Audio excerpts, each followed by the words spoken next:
Good morning, Spartans, and Happy New Year. I'm Ava. And I'm Natalie. And you're watching The Ocean View. Today is Friday, January 5th, and it's a white schedule day. It's also National Carver Day, celebrated on January 5th every year to commemorate an African-American George Washington Carver. Carver was a noteworthy agriculture scientist and inventor who ended up helping farmers around the country and produce enough food to feed and keep United States sustained during the Second World War. Now let's get into the announcements. Congratulations to the 7th grade Oliver Wolfe for being the first to correctly answer yesterday's trivia question. A pack of lions is called a pride. Well done, Oliver. The Math Club is holding a volume fundraiser. Use your skills to guess the amount of Jolly Ranchers in a container during lunch on red days, or see Miss Pollard in room 855. Each guess is $1. The closest or correct guess wins the Jolly Ranchers at the end of the fundraiser. Guesses will be accepted until January 16th. Sand Pebbles is looking for art, poetry, and short stories from 6th, 7th, and 8th grade students. If you have any work that you feel should be published in the school magazine for May, please share it with Miss Gasser or Miss Horton as soon as possible, or the latest March 1st. Okay, bust out your flux capacitors. Now it's time for another episode of Sci-Fi. Morning, Spartans. I am Navy. And I'm Riley. And this is Sci-Fi. Today we are going to be talking about Plastic Island. Plastic Island is about the size of Alaska. That is 3 times the size of France. It is a great big patch of garbage between California and Hawaii. Can you believe that? Imagine how small you would look standing next to that. Anyways, they named it the Great Pacific Garbage Patch because of how big it is. Another name for it is the 8th continent. Plastic Island is made up of about 79,000 tons of trash. Well, that's a lot of trash, but when you look at it from the top, it does not look like that much trash. That's because most of it is underwater. Another fact about Plastic Island is that it kills up to 100,000 marine animals per year. This floating island of trash may not be the only one in the world, but it sure is the biggest. It's also the oldest known trash island. It came to the attention of the public in 1997. Unlike the Hawaiian Islands, this island did not form from underground volcanoes.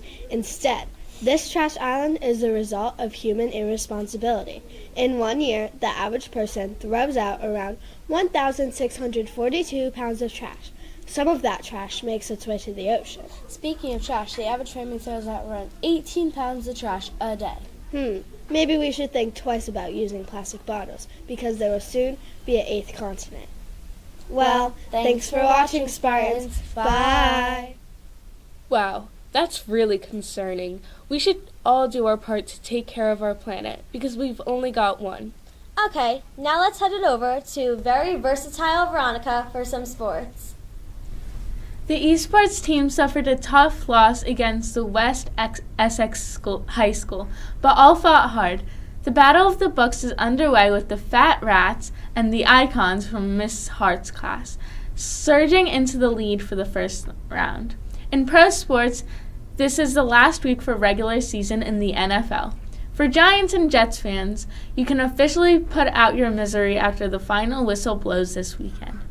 However, if you're an Eagles fan, you're just hoping you can get a big win this weekend to launch yourselves into the playoffs. As for the Giants and the Jets, enjoy playing golf for the next few months. That's it for sports. Back to you, Studio A. Well, that's it for today, folks. Have a great day, Spartans, and we'll see you on Monday for another thrilling episode of The Ocean View. Tune in to Catching Up with Johnny. Bye!